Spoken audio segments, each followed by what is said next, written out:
യേശു ക്രിസ്തു മാധുര്യവാൻ.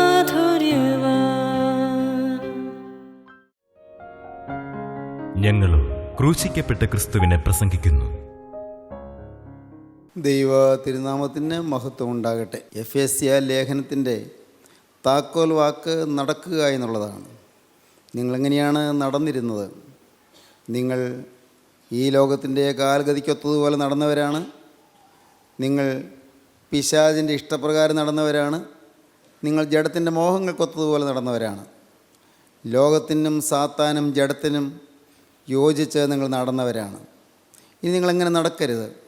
നിങ്ങൾ വ്യർത്ഥ ബുദ്ധി അനുസരിച്ച് ജാതികൾ നടന്നതുപോലെ നിങ്ങൾ ഇനി നടക്കരുത്. 4-ാം അധ്യായത്തിൻ്റെ 17-ാം വാക്യമാണ്. ജാതികൾ നിങ്ങളുടെ വ്യർത്ഥ ബുദ്ധി അനുസരിച്ച് നടക്കുന്നത് പോലെ നിങ്ങളിനി നടക്കരുത്. എന്നാൽ നിങ്ങൾ ഇനി എങ്ങനെയാണ് നടക്കേണ്ടത്? നാം അതാണ് ചിന്തിച്ച് വരുന്നത്. ഇനി നാം എങ്ങനെയാണ് നടക്കേണ്ടത്? V must walk in unity. നാം ഐക്യത്തിൽ നടക്കണം. V must walk in purity. നാം വിശുദ്ധിയിൽ നടക്കണം. V must walk in harmony. നാം ഏകോപനത്തോടെ പൂർണ്ണ ഐക്യത്തിൻ്റെ സ്നേഹത്തിൻ്റെ നിറവിൽ നാം നടക്കണം. V must walk in victory. നാം വിജയികളായി നടക്കണം. നാം ജേതാക്കളായി നടക്കണം. നാം ജയമെടുത്തവരായി നടക്കണം. ദൈവത്തിന് സ്തോത്രം. നാം എങ്ങനെയാണ് ഐക്യത്തിൽ നടക്കുക? We must walk in unity. Walk in unity. ഐക്യത്തിൽ എങ്ങനെയാണ് നടക്കേണ്ടത്? അതാണ് നാം ആദ്യം 4-ാം അധ്യായം 1, 2, 3 വാക്യങ്ങൾ കാണുന്നു. ആ വാക്യങ്ങൾ ഒന്നുകൂടി വായിച്ചു കേൾക്കാം. കർത്തൃസേവ നിമിത്തം ബന്ധനായിരിക്കുന്ന ഞാൻ പ്രബോധിപ്പിക്കുന്നത്, നിങ്ങളെ വിളിച്ചിരിക്കുന്ന വിളിക്ക് യോഗ്യമാവണ്ണം പൂർണ്ണ വിനയത്തോടും സൗമ്യതയോടും ദീർഘക്ഷമയോടും കൂടെ നടക്കുകയും സ്നേഹത്തിൽ അന്യോന്യം പൊറുക്കുകയും അന്യോന്യം ക്ഷമിക്കുകയും ആത്മാവിന്റെ ഐക്യത സമാധാന ബന്ധത്തിൽ കാപ്പാൻ ശ്രമിക്കുകയും ചെയ്യുവിൻ. അവിടെ പറയുന്നുണ്ട് എങ്ങനെയാണ് നാം യൂണിറ്റിയിൽ ഐക്യത്തിൽ നടക്കേണ്ടതെന്ന് പറയുന്നുണ്ട്. ഐക്യത്തിൽ എങ്ങനെ നടക്കണം? 1, നാം പൂർണ്ണ വിനയത്തോടെ നടക്കണം. മീക്ക്നെസ്, വിനയം. മഹത്തുക്കൾ പറഞ്ഞിട്ടുണ്ട്, meekness is not weakness. Weakness അല്ല എന്ന് പറയും. എന്ന് പറഞ്ഞാൽ എന്താണ്? താഴ്മ അത് ബലഹീനതയല്ല. ഒരാൾ താഴ്മ ജീവിതത്തിൽ അവലംബിക്കുന്നുവെങ്കിൽ അത് ബലഹീനതയായി കാണരുത്. കഴിവില്ലാത്തത് കൊണ്ടല്ല താഴ്മയുള്ളവനായിരിക്കുന്നത്. പ്രാപ്തിയില്ലാത്തത് കൊണ്ടല്ല താഴ്മയുള്ളവനായിരിക്കുന്നത്. Meekness is not weakness. സൗമ്യത എന്നുള്ളത്, താഴ്മ എന്നുള്ളത് അത് വീക്ക്നെസ് അല്ല, അത് ബലഹീനതയല്ല. Meekness is not weakness. പിന്നെ എന്താണ്? അത് ബലത്തിൻ്റെ അടയാളമാണ്. കഴിവുള്ളവൻ അവൻ എളിമയോടെ നിൽക്കുവാൻ തക്കവണ്ണം സ്വഭാവത്തിൽ താഴ്മയുള്ളവനായി തീരുന്നതാണ് ഏറ്റവും വലിയ കഴിവ്. ദൈവത്തിന് സ്തോത്രം. ശക്തനായവൻ ഏറ്റവും വിനയവും സൗമ്യതയും അവലംബിക്കുന്നതാണ് ഏറ്റവും വലിയ ശക്തി. അതാണ് ശക്തിയുടെ അടയാളം. അതാണ് കഴിവിൻ്റെ അടയാളം. അതുകൊണ്ട് നമ്മുടെ ജീവിതത്തിൽ നാം എളിമയുള്ളവരായിരിക്കണം. എല്ലാ രംഗത്തും താഴ്മയുള്ളവരായിരിക്കണം. ഓരോരുത്തൻ മറ്റുള്ളവനെ തന്നേക്കാൾ ശ്രേഷ്ഠൻ എന്ന് എണ്ണിക്കൊള്ളുവീൻ. എന്നേക്കാൾ ശ്രേഷ്ഠനായിട്ട് ഞാൻ മറ്റുള്ളവരെല്ലാം കാണണം. മറ്റാരുടെയും കുറവുകൾ ഞാൻ കാണരുത്. മറ്റാരുടെയും തെറ്റുകൾ ഞാൻ കാണരുത്. ഞാൻ കാണുമ്പോൾ മറ്റുള്ളവരുടെ നന്മ മാത്രം കാണണം. മറ്റുള്ളവരുടെ നന്മകൾ എടുത്തെടുത്ത് കാണാൻ എനിക്ക് കഴിയണം. ഞാൻ കാണുമ്പോൾ എൻ്റെ തിന്മകൾ മാത്രം ഞാൻ കാണണം. എൻ്റെ നന്മകൾ കാണരുത്. എൻ്റെ നന്മകൾ ഞാൻ കാണുന്നത് എൻ്റെ അഹന്തയാണ്. എൻ്റെ നന്മകൾ ഞാൻ കാണുന്നത് എൻ്റെ ആത്മപ്രശംസയാണ്. എനിക്ക് ഇന്നിന്ന നന്മകൾ ഉണ്ട് എന്നെനിക്ക് തോന്നുന്നത് ആത്മപ്രശംസ മാത്രമല്ല, അത് ഒരു അവകാശവാദവുമാണ്. എനിക്ക് ഉള്ളൊരു ക്ലെയിമാണത്, ഒരു അവകാശവാദമാണ്. അതെൻ്റെ സ്വയം ന്യായീകരണമാണ്, സ്വയം നീതീകരണമാണ്. ഇതെല്ലാം പാപമാണ് താനും. മറ്റുള്ളവരുടെ തിന്മ ഞാൻ കാണുന്നത് അത് ഞാൻ വിധിക്കുന്നതാണ്. ആരെയും വിധിക്കാൻ എനിക്ക് അവകാശമില്ല. ആരുടെയും തിന്മ കാണാൻ എനിക്ക് അവകാശമില്ല. പക്ഷേ എനിക്കൊരു കാര്യം കാണാം, മറ്റുള്ളവരുടെ നന്മകൾ എനിക്ക് കാണാം. അങ്ങനെ വരുമ്പോഴാണ് ഓരോരുത്തരും മറ്റുള്ളവനെ തന്നേക്കാൾ ശ്രേഷ്ഠനെന്ന് എണ്ണിക്കൊള്ളുവീൻ എന്ന വചനം നിവൃത്തിയാകുന്നത്. ചിന്തിക്കൂ, ഞാൻ മറ്റുള്ളവരെ ശ്രേഷ്ഠരായിട്ട് എണ്ണുന്നുണ്ടോ? ആരെയെങ്കിലും ഞാൻ തരം താഴ്ത്തി കാണുന്നുണ്ടോ?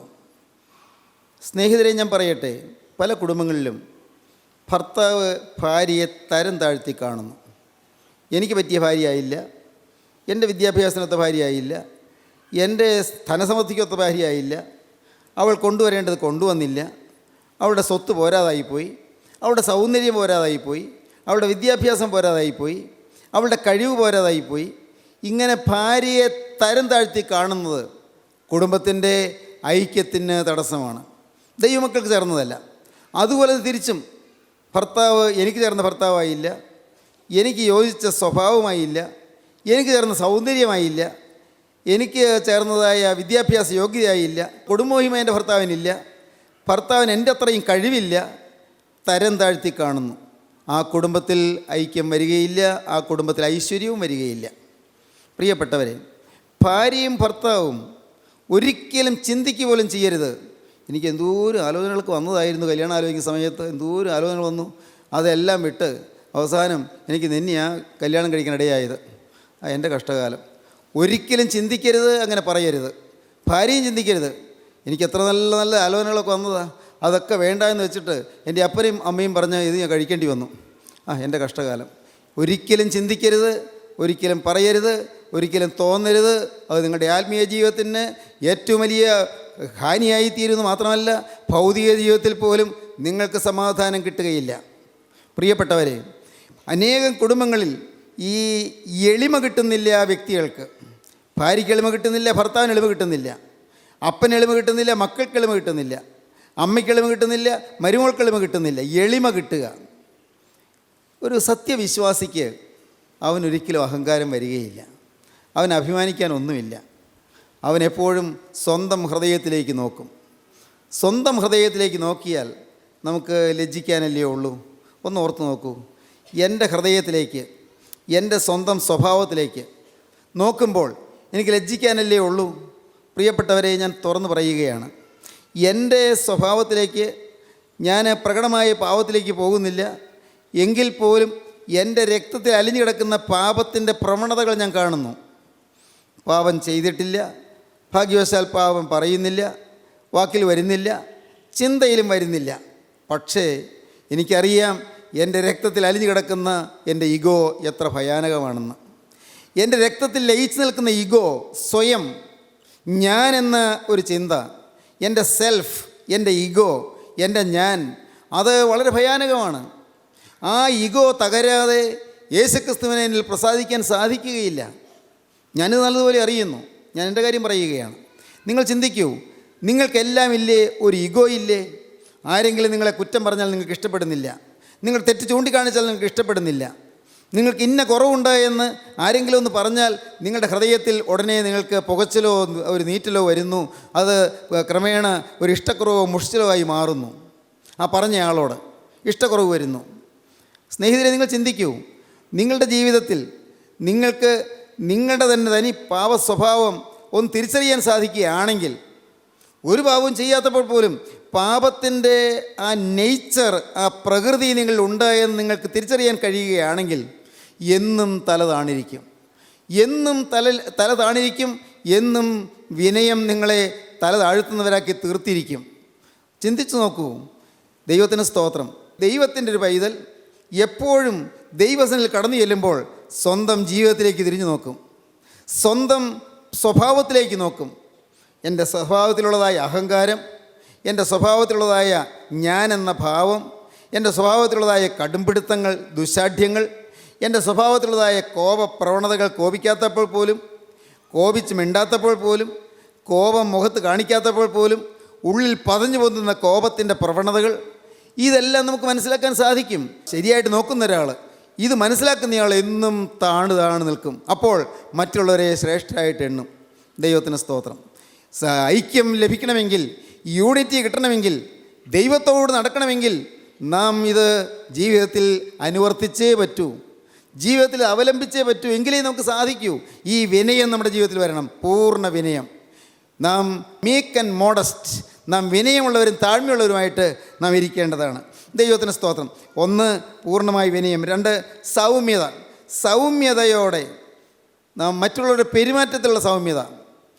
വെറുതെ പുറമെ ഭാവിച്ചുള്ള അഭിനയമല്ല, കപടമായ അഭിനയങ്ങളല്ല, നമ്മുടെ സ്വഭാവത്തിൽ തന്നെ ഉറന്നു വരുന്നതായ സൗമ്യത നമുക്ക് മറ്റുള്ളവരുടെ മുമ്പിൽ അത് നമ്മുടെ ജീവിതം ധന്യമാക്കാൻ ഉപകാരപ്പെടും. നമുക്ക് കർത്താവിൻ്റെ മുമ്പിലും കടന്നു ചെല്ലുമ്പോൾ ധൈര്യത്തോടെ ചെന്ന് നിൽക്കാൻ സാധിക്കും. അങ്ങനെ എപ്പോഴും സൗമ്യതയും താഴ്മയും വിനയവും നമ്മുടെ ആഭരണമാക്കുക. അപ്പോസ്തലനായ പത്രോസ് തൻ്റെ 1-ാമത്തെ ലേഖനത്തിൻ്റെ 3-ാം അധ്യായത്തിൽ പറയും, സ്ത്രീകളോട് പറയും, ഭാര്യമാരെ, നിങ്ങൾ നിങ്ങളുടെ ഭർത്താക്കന്മാർക്ക് കീഴടങ്ങുവീൻ. അവരിൽ വല്ലവരും വചനം അനുസരിക്കാത്ത പക്ഷം നിങ്ങളുടെ ഭയത്തോടു കൂടിയ നിർമ്മലമായ നടപ്പ് കണ്ട് അറിഞ്ഞ് നിങ്ങളുടെ വചനം കൂടാതെ നിങ്ങളുടെ ജീവിതം കണ്ട് അവരും ചേർന്ന് വരുവാൻ ഇടയാകും. നിങ്ങളുടെ നടപ്പിനാൽ അവരും ചേർന്ന് വരുവാൻ ഇടയാകും.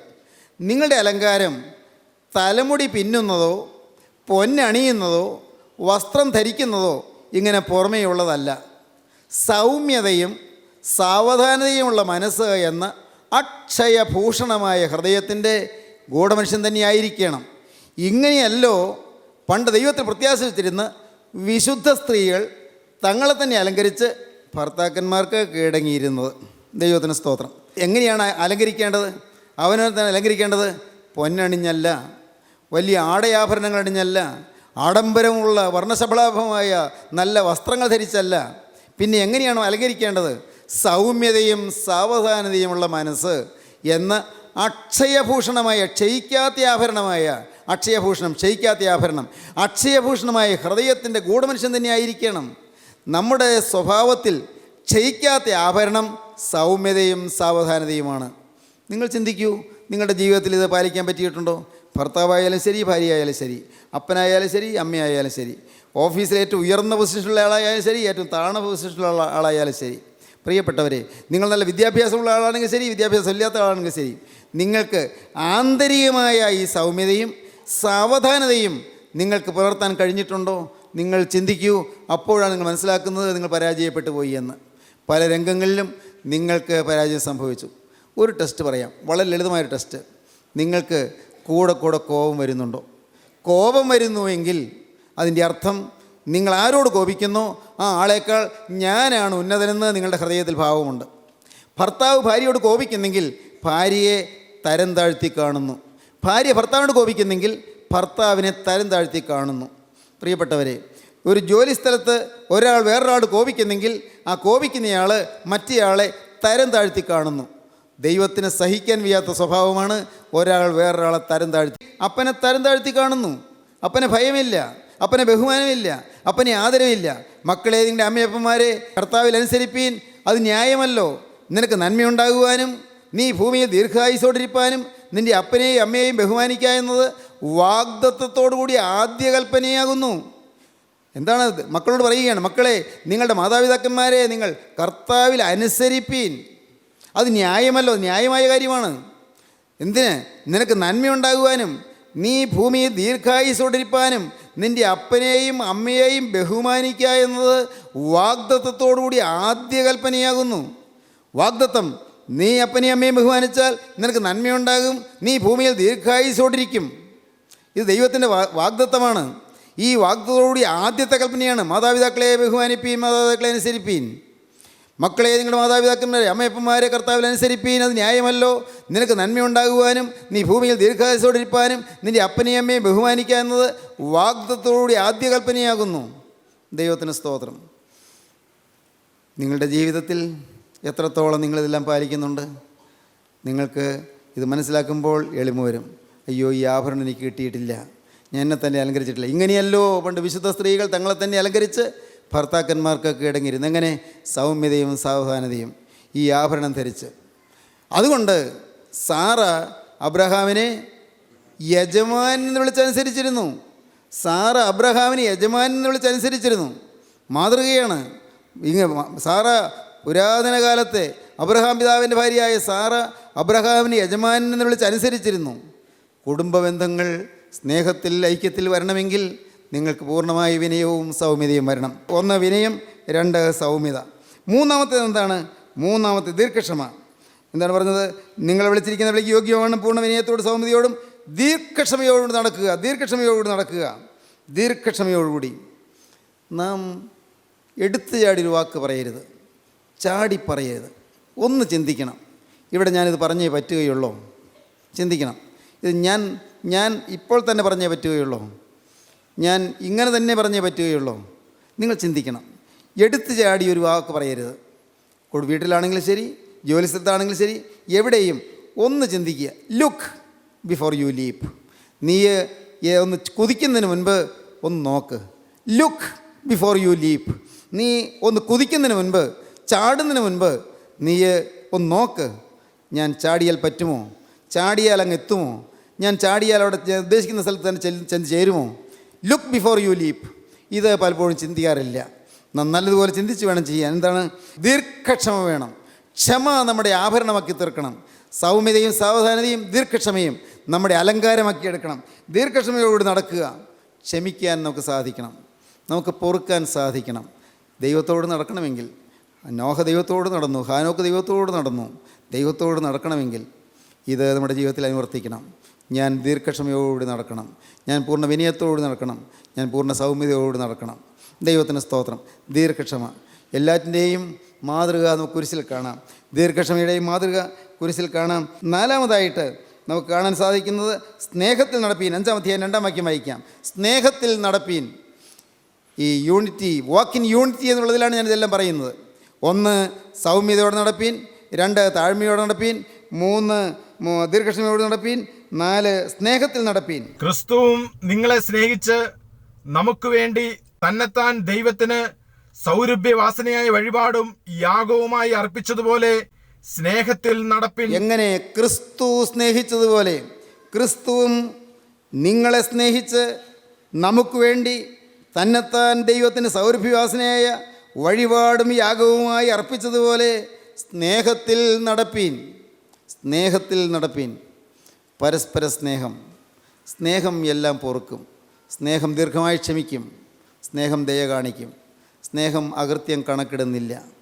സ്നേഹം അകൃത്യം കണക്കിടുന്നില്ല.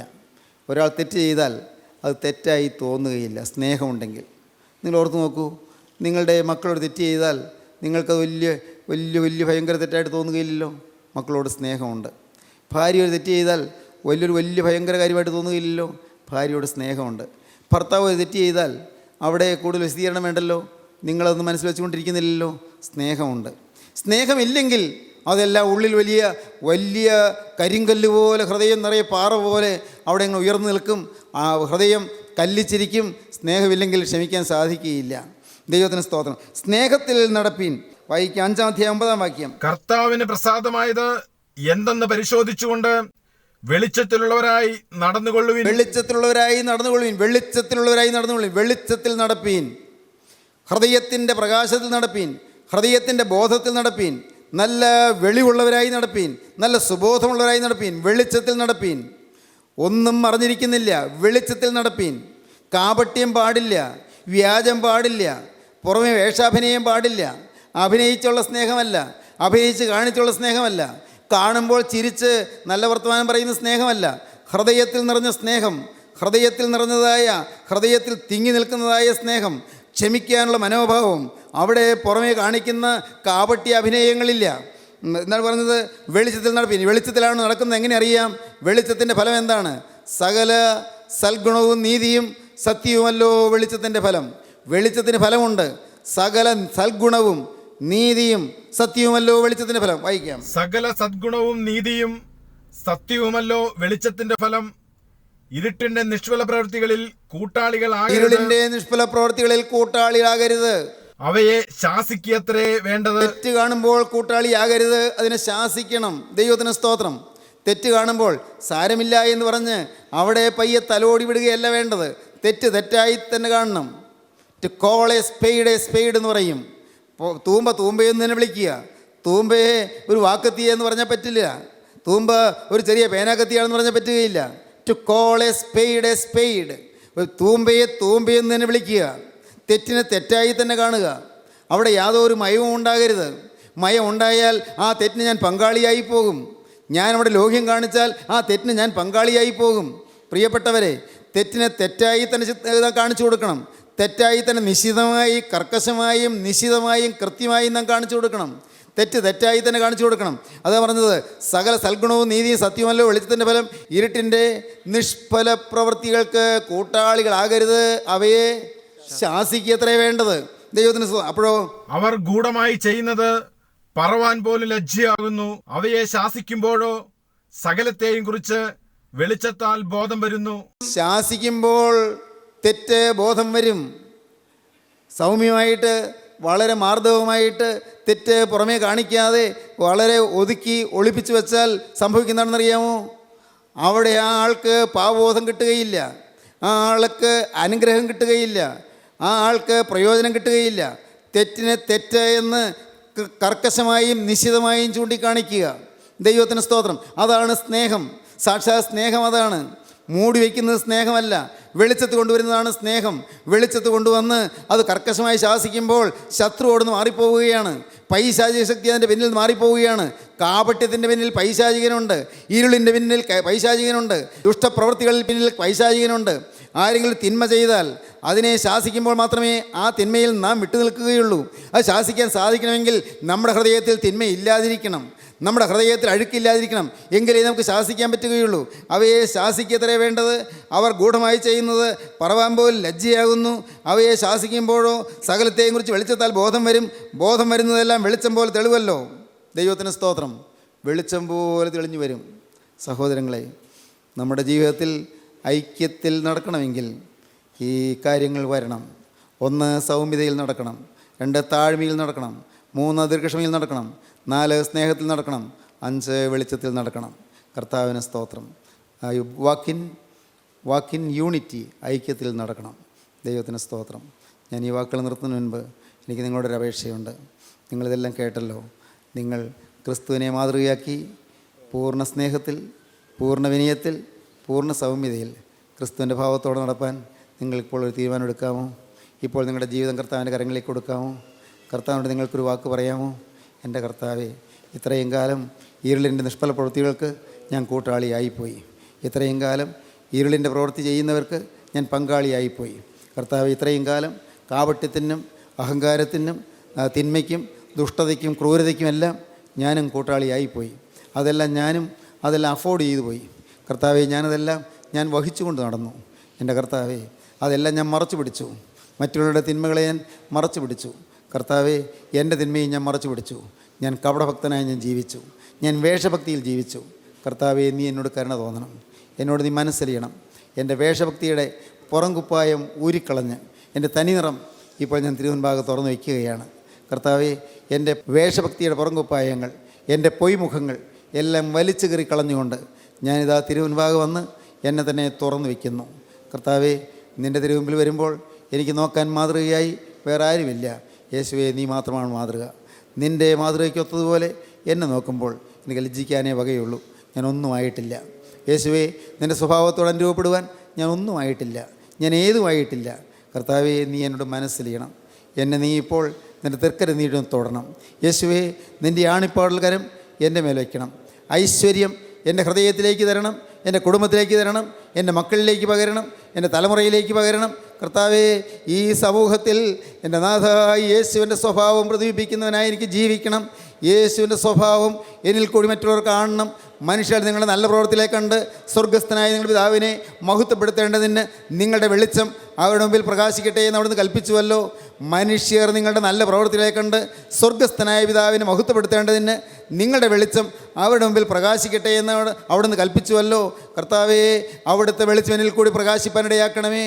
എന്നെ തന്നെ ഞാനിതാ കുരിശ് ചുവട്ടിലേക്ക് താഴ്ത്തി വയ്ക്കുന്നു. കുരിശ് ചുവട്ടിലേക്ക് ഞാനിത് അർപ്പണം ചെയ്യുന്നു. കർത്താവേ, കുരിശിൽ വെളിപ്പെട്ടതായ സ്നേഹത്താൽ ഇപ്പോൾ എന്നെ ജ്വലിപ്പിക്കണമേ. ആ സ്നേഹത്താൽ എന്നെ നിറയ്ക്കണമേ. കുരിശിലെ സ്നേഹത്താൽ എന്നെ രൂപാന്തരപ്പെടുത്തണമേ. കുരിശിലെ സ്നേഹത്താൽ എന്നെ നിറയ്ക്കണമേ. കുരിശിലെ സ്നേഹത്താൽ എന്നെ നിയന്ത്രിക്കണമേ. കുരിശിൻ്റെ വഴിയിൽ കൂടി എന്നെ നയിക്കണമേ. ഭാരങ്ങളും ക്ലേശങ്ങളുമുള്ള ഈ ലോക ജീവിതത്തിൽ സമാധാനത്തോടെ ജീവിപ്പാൻ നീ എനിക്ക് ഭാഗ്യം തരണമേ. നമുക്ക് പ്രാർത്ഥിക്കാം. കരുണയുള്ള കർത്താവേ, ഈ മനോഹരമായ സമയത്തിനായി ഞങ്ങൾ നിന്നെ സ്തുതിക്കുന്നു. നിൻ്റെ മക്കളെ അവിടെ തൊട്ടതിനായി ഞങ്ങൾ നിന്നെ സ്തുതിക്കുന്നു. തീരുമാനമെടുത്തവരുടെ മേൽ അവിടുത്തെ തർക്കരം വെച്ചതിനായി ഞങ്ങൾ നിന്നെ സ്തുതിക്കുന്നു. എല്ലാവരെയും നിൻ്റെ പരിശുദ്ധാത്മാവിൻ്റെ സ്നേഹത്താൽ എൻ്റെ കരുണയുള്ള കർത്താവ് സന്ദർശിച്ചതിനായി ഞങ്ങൾ നിന്നെ സ്തുതിക്കുന്നു. അനുഗ്രഹിക്കണമേ, സമാധാനത്തിൽ നിറയ്ക്കണമേ, കൃപയിൽ പൊതിയണമേ, തിരുനാമം മഹത്വപ്പെടുത്തണമേ. യേശുക്രിസ്തുവിൻ്റെ രാജകീയ നാമത്തിൽ തന്നെ. ആമീൻ. ഹല്ലേലൂയ.